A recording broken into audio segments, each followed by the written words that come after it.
En esta clase vamos a desarrollar el tema de las tratativas previas de la oferta y de las ofertas al público.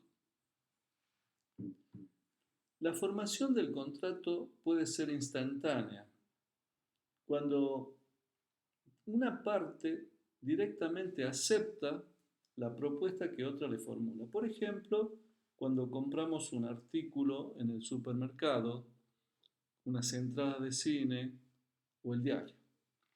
Pero también es posible que el proceso sea de formación sucesivo-progresiva, es decir, que resulta de una negociación más dilatada en el tiempo, como acontece con los contratos de mayor importancia económica o de mayor complejidad, como sería una compraventa de un inmueble.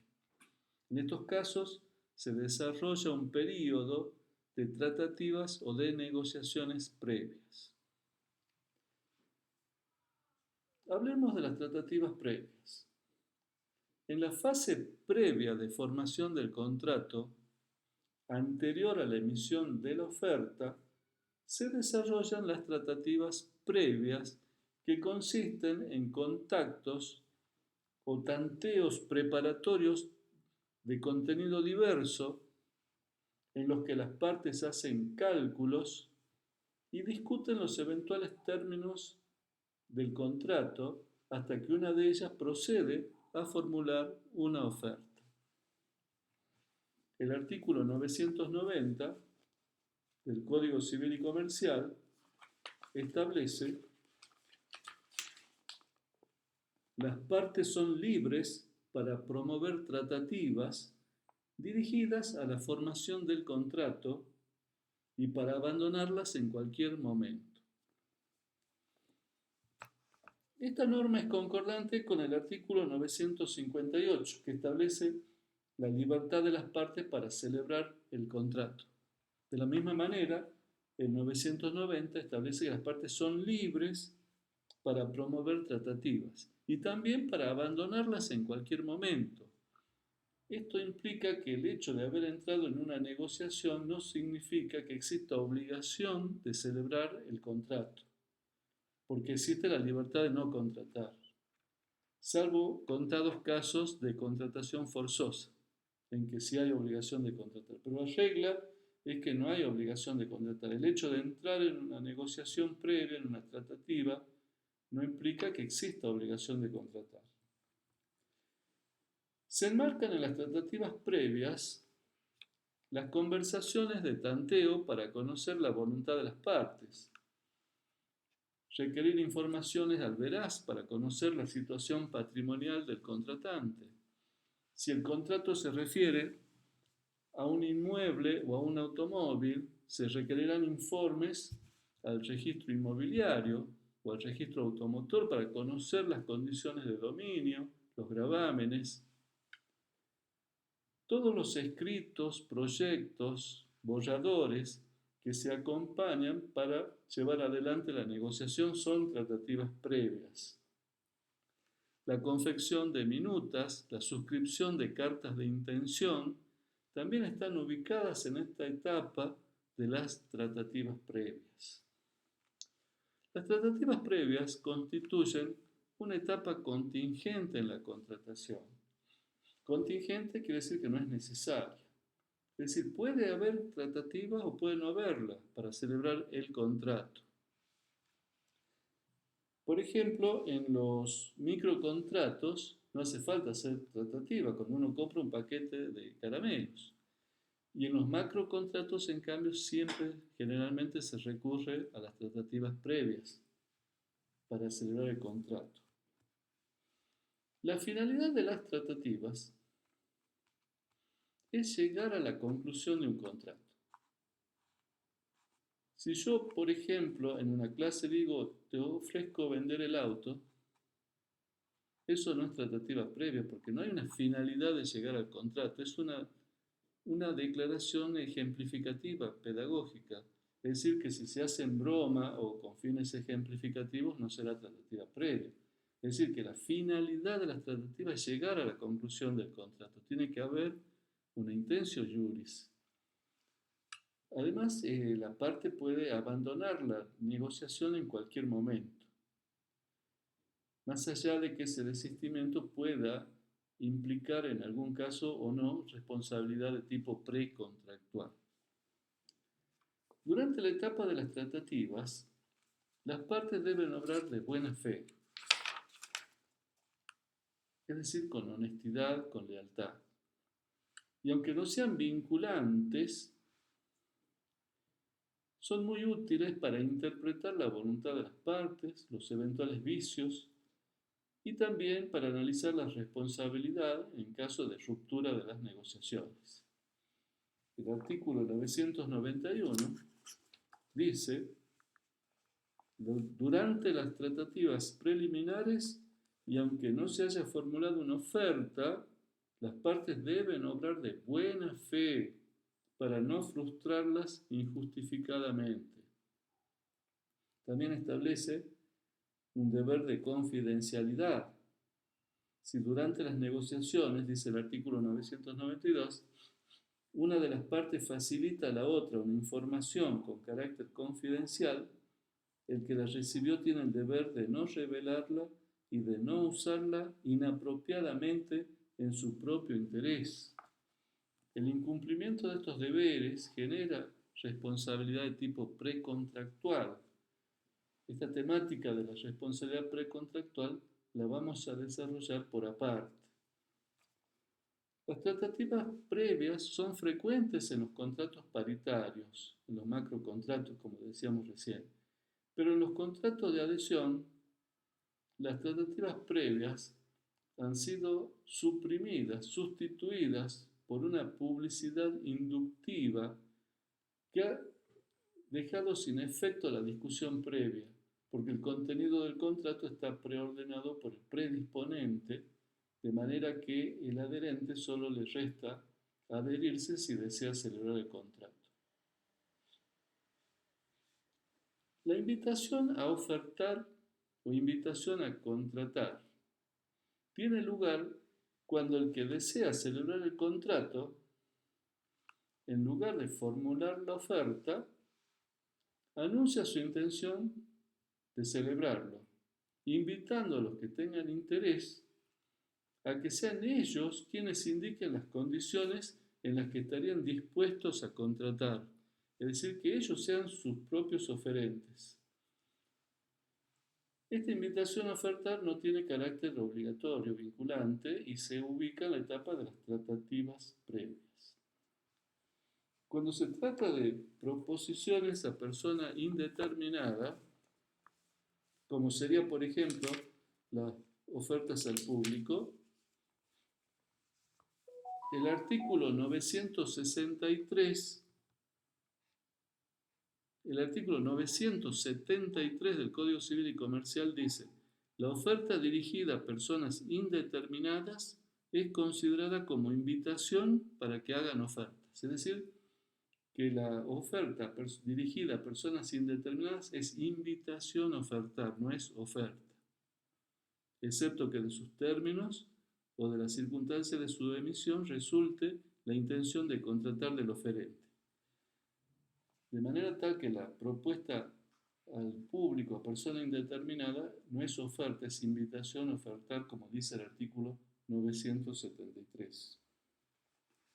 Con la emisión de la oferta se sale del terreno de las tratativas previas, pero es posible que no sobrevenga la aceptación de esa oferta, sino que se haga una contraoferta por parte del destinatario. En ese caso, la primera oferta se entiende rechazada y el destinatario pasa a convertirse en ofertante y el primitivo ofertante pasa a convertirse en destinatario de la nueva oferta. También es posible que esa oferta sea directamente rechazada por el destinatario o que formule una invitación a ofertar. También se ubican en las tratativas previas las denominadas minutas. La minuta es un borrador en el que las partes van anotando los distintos puntos sobre los que se están poniendo de acuerdo a medida que avanza la negociación. Es decir, que con la realización de la minuta, las negociaciones siguen abiertas. En el derecho alemán se había elaborado la teoría de la Punctation, puntuación o puntualización, que considera que si las partes ya se han puesto de acuerdo sobre los elementos esenciales del contrato, el contrato ya se considera perfeccionado y en caso de disidencia de las partes, el juez debe integrar ese contenido con la legislación supletoria. En el régimen del Código de Vélez-Sarsfield no estaba admitida esta teoría de la punctation. En cambio, podemos ver que en el Código Civil y Comercial sí ha sido receptada en el artículo 982, que hace referencia al acuerdo parcial y lo distingue de la minuta o borrador, que es un tema que ya lo vamos a ver luego.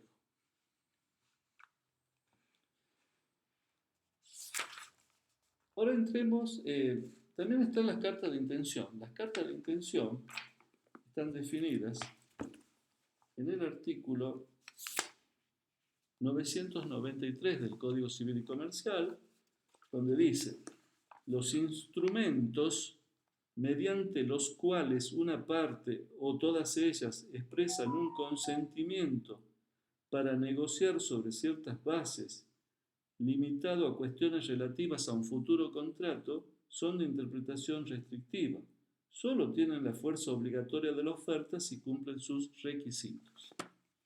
Es decir que en los casos de negociaciones complejas y que insumen un cierto tiempo, entonces las partes realizan por escrito las denominadas cartas de intención, cuyo objeto es regir la etapa precontractual, en donde se establecen las reglas, las normas a las que se van a ajustar las partes mientras están negociando.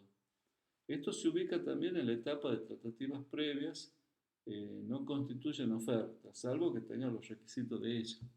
Supongamos como el Fondo Monetario Internacional le exige a la Argentina que mensualmente no supere un cierto tope de inflación mensual como base para continuar la negociación. Entonces esa sería la carta de intención, las pautas a las cuales deben ajustarse las partes para seguir negociando.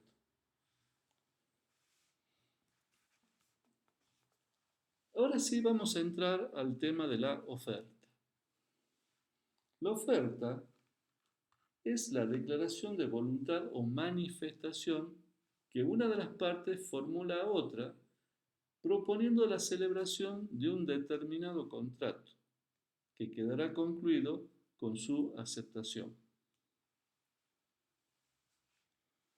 Entonces, declaración de voluntad por la que una parte formula a otra la propuesta de un contrato que quedará concluido con su aceptación. La declaración de voluntad que conforma la oferta es un acto jurídico unilateral. Es acto jurídico porque es un acto voluntario, lícito y tiene un fin jurídico inmediato, que es posibilitar la conclusión del contrato si media la aceptación de la otra parte. Hay autores que dicen que la oferta es un hecho jurídico, no un acto jurídico. En todo caso, el contrato, si se celebra, el contrato es acto jurídico, pero no la oferta. No estamos de acuerdo con este criterio. Pensamos que la oferta es también un acto jurídico, porque tiene un fin jurídico inmediato, que es posibilitar la celebración de un contrato, más allá de que fuera o no aceptada.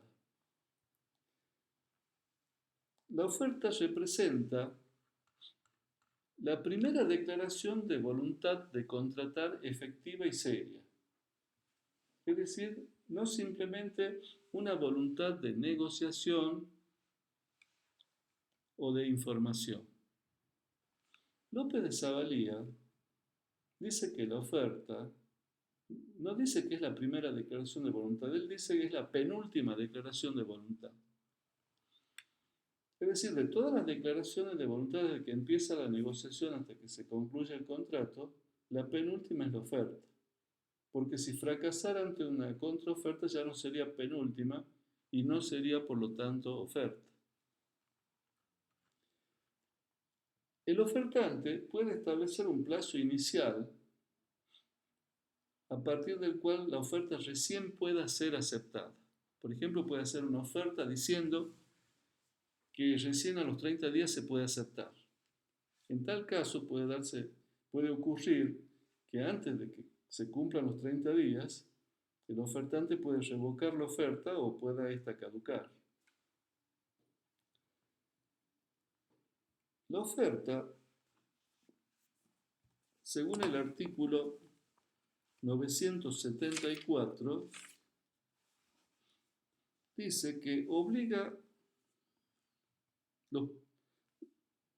los plazos de vigencia de la oferta comienzan a correr desde la fecha de su recepción, excepto que contengan una previsión diferente.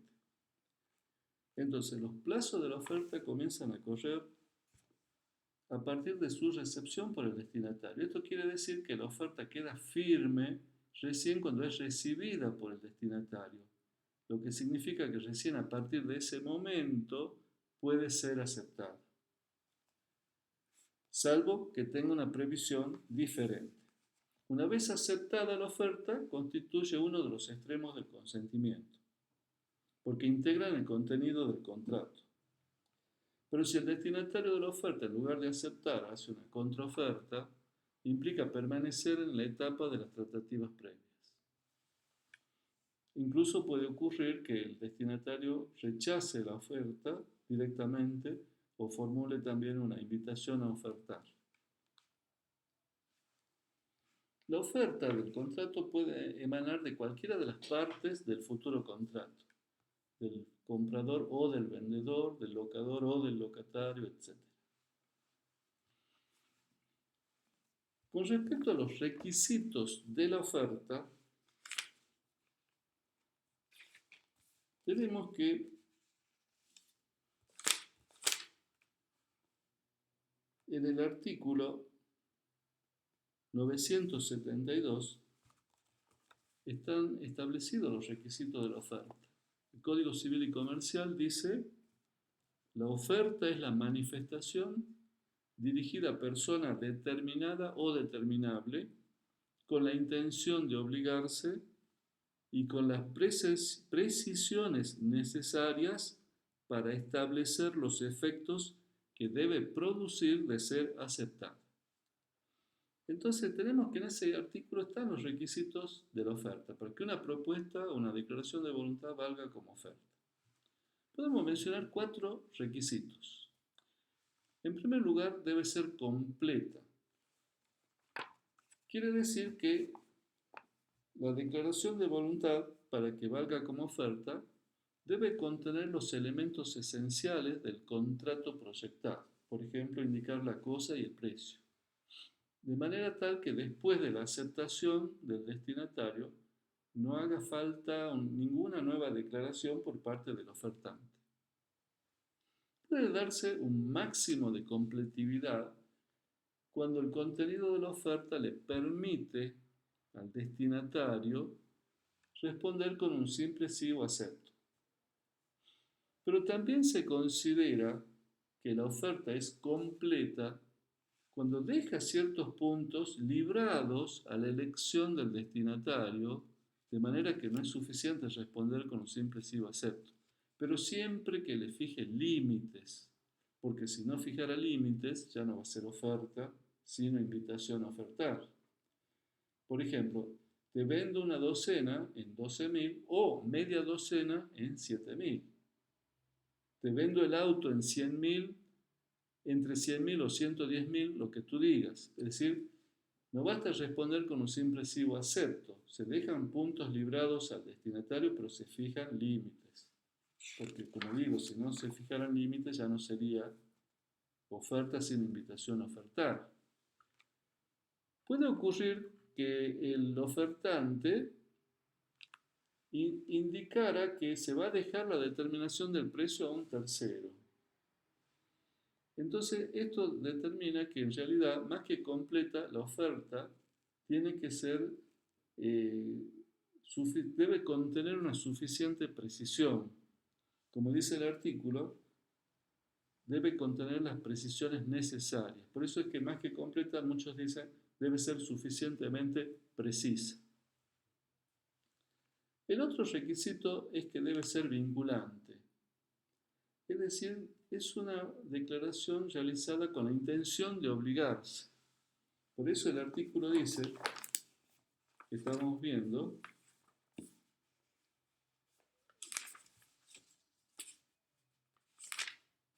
dice que la oferta de la manifestación con la intención de obligarse, es decir, con intentio iuris. Porque una propuesta que se hace por broma, con fines ejemplificativos, o incluso un formulario con un sello que dijera eh, sin compromiso, una cláusula sin compromiso, eso ya no es oferta porque falta el intentio iuris.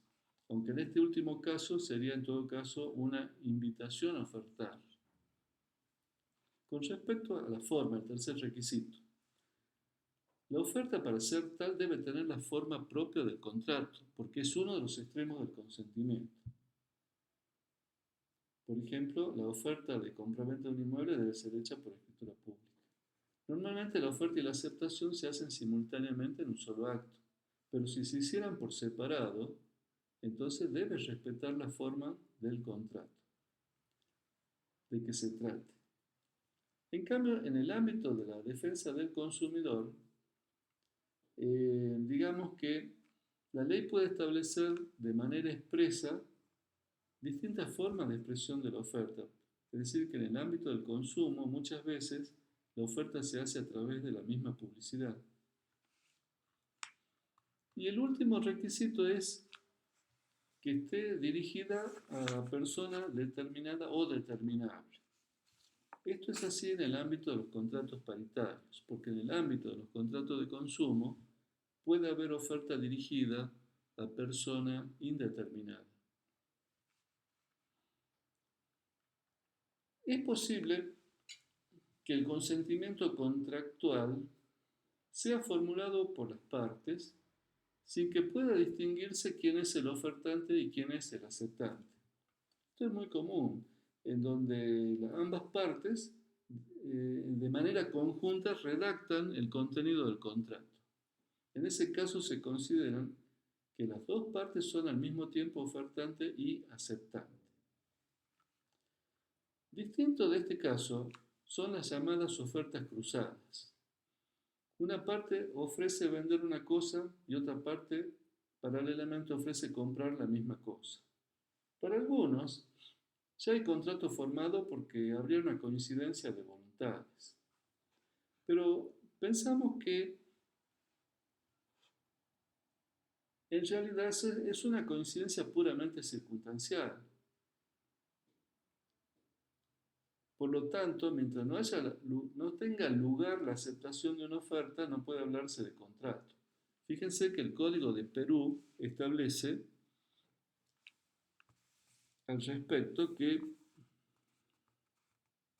en las ofertas cruzadas, dice el Código de Perú, el contrato se perfecciona con la aceptación de una de ellas. Esto significa que mientras no haya la aceptación de una de las ofertas, el contrato no se perfecciona. Otro tema es el relativo a la duración de la oferta, porque no siempre el destinatario de una oferta toma la decisión de aceptarla o de rechazarla de manera inmediata, sino que necesita un tiempo de reflexión o por otro motivo. Digamos que hasta cuándo mantiene su vigencia una oferta.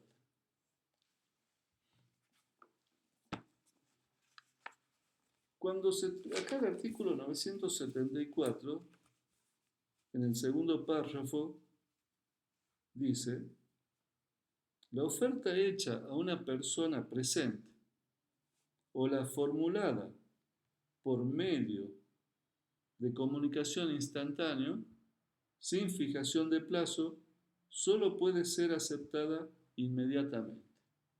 Es decir, cuando hay una contratación entre presentes en forma verbal o por un medio de comunicación semejante, como sería el WhatsApp o por ejemplo el teléfono, entonces supone una aceptación inmediata en la contratación verbal o comunicación instantánea. De manera tal que si no hay una aceptación inmediata, se entiende que ha sido rechazada. Cuando la oferta es formulada a través de un mensajero, se entiende, si el mensajero emprende el retorno sin una aceptación, se entiende que ha sido rechazada. Cuando se hace una oferta por correspondencia, normalmente en los contratos entre ausentes, la duración de la oferta es por un tiempo prudente o razonable. El artículo 974, en su tercer párrafo, dice: cuando se hace a una persona que no está presente, sin fijación de plazo para la aceptación, el proponente queda obligado hasta el momento en que puede razonablemente esperarse la recepción de la respuesta, expedida por los medios usuales de comunicación. Entonces, esto quiere decir que se entiende expedida hasta el momento en que razonablemente puede esperarse la recepción de la respuesta. ¿Qué se entiende por razonable? El que sea suficiente según los usos de los negocios o la naturaleza del negocio. Es un tiempo razonable o prudente. También la oferta pierde vigencia si es rechazada expresamente por el destinatario o cuando éste formula una contraoferta o una invitación a ofertar. Otra alternativa es que la oferta misma estableciera un plazo de duración. Entonces, al vencer el plazo, si no media la aceptación, ya pierde su vigencia. Es posible también que la oferta sea revocada o hubiera caducado, que es el tema que vamos a ver ahora, revocación y caducidad de la oferta. Porque una vez formulada y recibida la oferta por el destinatario, o sea, una vez que ya la oferta está firme, se plantea la cuestión de saber si el ofertante puede revocar esa oferta, o si esa oferta puede caducar si es que el ofertante muere o cae en incapacidad sobreviniente antes de la aceptación. Para la teoría tradicional, digamos que la oferta puede ser revocada por el ofertante y puede caducar por la muerte o incapacidad sobreviniente antes de la aceptación. Y también se ha dicho que en esos casos, si la otra parte hubiera aceptado y hecho gastos, tiene derecho a ser indemnizado. Y hay una teoría moderna que dice que la oferta no es autónoma ni tiene fuerza vinculante, es decir, no se la puede revocar, ni siquiera caduca durante un plazo. Por ejemplo, se hace una oferta y durante 30 días no se puede revocar, ni siquiera caduca por la muerte o incapacidad sobreviniente del ofertante. ¿Cuál es el sistema del Código Civil argentino, el Código Civil y Comercial? La regla en el Código Civil y Comercial es que la oferta tiene fuerza obligatoria durante el tiempo de su vigencia, por lo que es irrevocable, pero puede ser retirada. En la Convención de Viena de Compraventa Internacional de Mercadería, se hace una distinción entre revocación de la oferta y retirada de la oferta. Esta distinción también está contenida en los principios de Unidroit. La retirada es una declaración de voluntad del oferente que manifiesta que deja sin efecto la oferta, cuando ésta todavía no ha llegado a poder del destinatario. O sea, antes que la oferta llegue a poder del destinatario, el ofertante la revoca. En realidad la retira. Y la revocación implica que el ofertante puede revocar la oferta antes que el destinatario envíe la aceptación. Así lo dice la Convención de Viena y así era el sistema de Vélez. El ofertante puede revocar la oferta hasta el momento antes que el destinatario, el aceptante, envíe la aceptación. La diferencia entre retiro de la oferta y revocación es que si la oferta fuera irrevocable, siempre queda la alternativa del retiro de la oferta, es decir, retirarla antes que la oferta fuera recibida por el destinatario. ¿Cómo es el sistema en el Código Civil y Comercial que acá modifica lo que era en el Código de Vélez? El artículo 975 del Código Civil y Comercial dice: la oferta dirigida a persona determinada puede ser retractada si la comunicación de su retiro es recibida por el destinatario antes o al mismo tiempo que la oferta. Es decir, el ofertante puede arrepentirse de la oferta que ha formulado porque quiere cambiar el contenido o porque quiere mandársela a otro destinatario o porque no desea celebrar el contrato. Así como el destinatario tiene la facultad de aceptar o no, el ofertante tiene la facultad de mantener la oferta o de retirarla. Pero es preciso que el retiro, la comunicación del retiro, sea realizado antes que el destinatario reciba o al mismo tiempo que el destinatario reciba la oferta. Es decir, es preciso también que ese retiro sea útil. No basta que exteriorice la voluntad de retirar, es preciso que le comunique al destinatario que retira la oferta y esa comunicación debe ser recibida por el destinatario antes o al mismo tiempo que la oferta.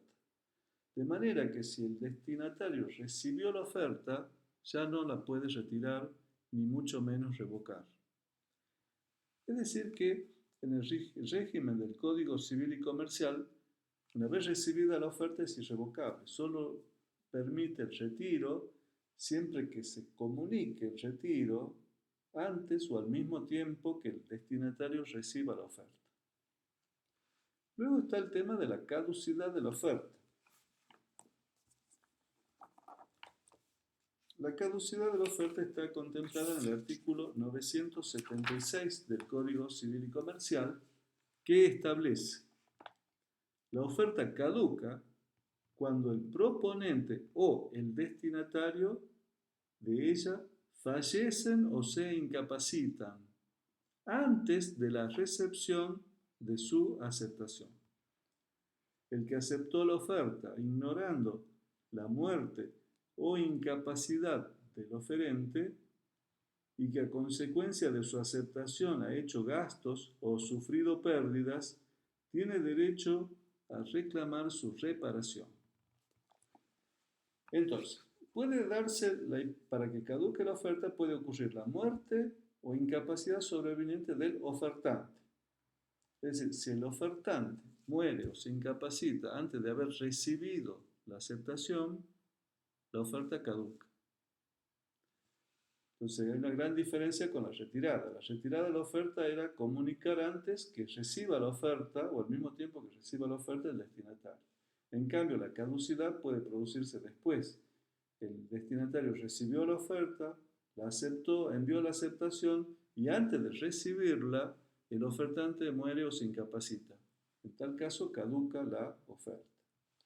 Y también puede producirse la caducidad de la oferta si el que muere o se incapacita es el aceptante, antes de que el ofertante reciba la aceptación. Incluso no es suficiente, por lo tanto, que el aceptante haya aceptado y haya enviado la aceptación. Si muere o se incapacita antes que el ofertante la reciba esa aceptación, la oferta también caduca y el contrato no se perfecciona.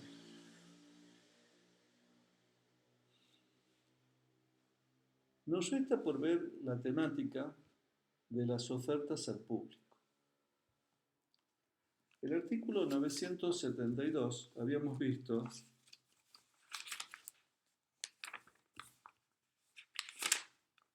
que decía que la oferta es la manifestación dirigida a persona determinada o determinable. La determinación del destinatario puede ser absoluta cuando se dirige a una persona específica, por ejemplo, a Pedro Pérez. Pero también puede haber una determinación relativa cuando no hay una determinación expresa, pero se establece la mecánica para su determinación. Por ejemplo, se formula una oferta al que resulte ganador de tal sorteo. Pero cuando la proposición se dirige al público, no a persona determinada o determinable, se plantea la cuestión de saber si esa proposición es oferta o es invitación a ofertar. Supongamos un artículo que está en la vidriera con su precio, o el rematador que hace oferta en el curso del remate público, o el comerciante que vocea la mercadería en la calle, o cuando se hace una promesa de recompensa, por ejemplo, por objetos extraviados o perdidos. Todos estos casos están dirigidos a personas indeterminadas. Entonces, ¿esto es oferta o es invitación a ofertar? ¿Cuál es el interés práctico de la distinción? Consiste en que si eso es oferta, quiere decir que cualquiera del público que desee contratar acepta la oferta y el contrato queda concluido. En cambio, si esa proposición al público es invitación a ofertar, el que quiere contratar es el que formula la oferta y está sujeta a la aceptación o no del invitante. Suponemos que esta proposición dirigida al público es completa, porque si no indicara el precio, por ejemplo, entonces ya no sería oferta, sino invitación a ofertar. Planteamos dos ejemplos. Una camisa que se exhibe en la vidriera con su precio. Si eso es oferta, la declaración del cliente que desea comprarla concluye el contrato. Entonces el vendedor no puede negarse a cumplir el contrato porque ya se ha perfeccionado. Pero si es una invitación a ofertar, el cliente hace la oferta de compra y el vendedor puede negarse a contratar rechazando la oferta, no aceptando esa oferta. Supongamos otro ejemplo. Un particular desea alquilar su departamento y publica un aviso en el diario indicando el precio. Si es oferta, el primero que desea alquilar le acepta y concluye el contrato. Pero si decimos que es invitación a ofertar, entonces el locador anota a todos los interesados, entonces ve las condiciones, las garantías que ofrece y de todos los que ofrecen elige, acepta al que él desea, al que le conviene, o incluso puede no aceptarle a ninguno. Entonces, antes de dar una respuesta si es oferta o invitación a ofertar, vamos a analizar los casos que hemos planteado. En el caso de la promesa pública de recompensa, digamos que no se trata de un negocio contractual que implique una oferta y una aceptación, por cuanto el hallador del ejemplo, aunque ignore que existe una oferta, tiene derecho a la recompensa. Entonces no puede hablarse de aceptación de una oferta que no se conoce. Es decir que no es un contrato, sino un negocio unilateral, es una declaración unilateral de voluntad que tiene fuerza obligatoria porque la ley expresamente le asigna, le atribuye fuerza obligatoria en este caso. Es decir, es una promesa unilateral, no un contrato. La fuente de las obligaciones no solo son los contratos, también lo es la declaración unilateral de voluntad en los casos que la ley así le atribuye fuerza obligatoria, como ocurre en este caso. En el remate público, ¿hay oferta al público? Fontana Rosa dice, el martillero hace una oferta al público, a los postores. Cada postor con su postura acepta la oferta y concluye el contrato, pero sujeto a la condición resolutoria de que no haya otro postor mayor. López de Savaria dice, la mecánica del remate no es así. El martillero hace una invitación a ofertar. Cada postor hace una oferta dirigida a persona determinada, que es el martillero, y éste acepta la mayor oferta, el mejor postor. O sea que no es una oferta al público. Cuando se trata de ofertas que vocea el comerciante en la calle, el 973 expresamente dice, la oferta dirigida a personas indeterminadas es considerada como invitación para que hagan ofertas. O sea, eso no es oferta, es invitación a ofertar. Y volvamos a la hipótesis que planteábamos recién del artículo en la vidriera con su precio. Supongamos una camisa con el precio. Si eso es oferta, el cliente que desea adquirirla, comprarla, acepta la oferta y queda el contrato concluido.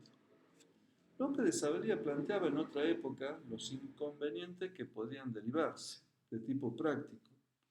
Supongamos que el único artículo es el que está en vidriera. Entonces dice, tiene que desarreglar la vidriera para entregársela al comprador. Si el cliente quiere llevarse todos los artículos, está obligado a venderle todos y quedarse sin stock para los otros clientes.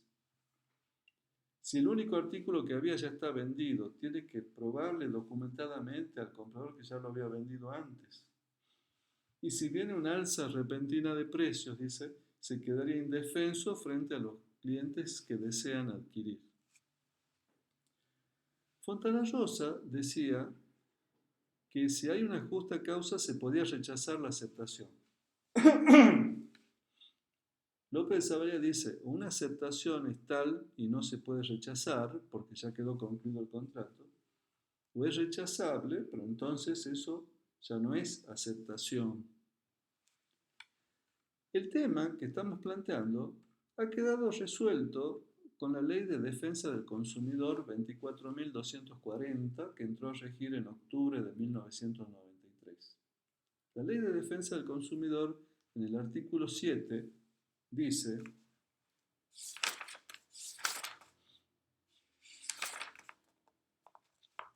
la oferta dirigida a consumidores potenciales indeterminados obliga a quien la emite durante el tiempo en que se realice, debiendo contener la fecha precisa de comienzo y de finalización, así como también sus modalidades, condiciones o limitaciones. La revocación de la oferta hecha pública es eficaz una vez que haya sido difundida por medios similares a los empleados para hacerla conocer. Entonces, para la Ley de Defensa del Consumidor, en los contratos de consumo, la oferta dirigida a potenciales consumidores indeterminados es oferta, es vinculante, obliga a quien la emite durante el tiempo en que se realice. Es decir, se trata de una oferta, no de una invitación a ofertar. Ahora, si no indicara la fecha de comienzo y finalización, no podemos decir que no es completa la oferta y que no es oferta, es invitación a ofertar. Porque acá la palabra oferta no está utilizada en sentido técnico jurídico, sino en un sentido económico, en el sentido de rebajas que hacen los comercios en determinadas épocas del año, entonces se le exige que indique la fecha de comienzo y finalización. Pero si no la indicara, significa que igual está vigente mientras esté ofreciéndose. Por eso el decreto reglamentario del artículo 7 dice: en la oferta de bienes o servicios realizada en el lugar donde los mismos se comercializan, se podrá omitir la fecha de comienzo y finalización, en cuyo caso obliga a quien la emite durante el tiempo en que se realice. O sea que no deja de ser oferta por la circunstancia de que no indicara el tiempo de vigencia. Ahora, si tomamos el caso de la propuesta de alquiler que formula un particular que publica un aviso en el diario, un particular, entonces no es un contrato de consumo, es un contrato paritario. Entonces ya no rige el artículo 7 de la ley 24.240, sino que rige el artículo 973 del Código Civil y Comercial, que dice: la oferta dirigida a personas indeterminadas es considerada como invitación para que hagan ofertas. Entonces, en el ámbito de los contratos paritarios, si está dirigida a persona indeterminada, no es oferta sino invitación a ofertar. De manera tal que en conclusión podemos decir que si es un contrato de consumo, la oferta dirigida a persona indeterminada es oferta, no invitación a ofertar. Y si no cumple el vendedor en entregar la camisa, incurrirá en responsabilidad contractual.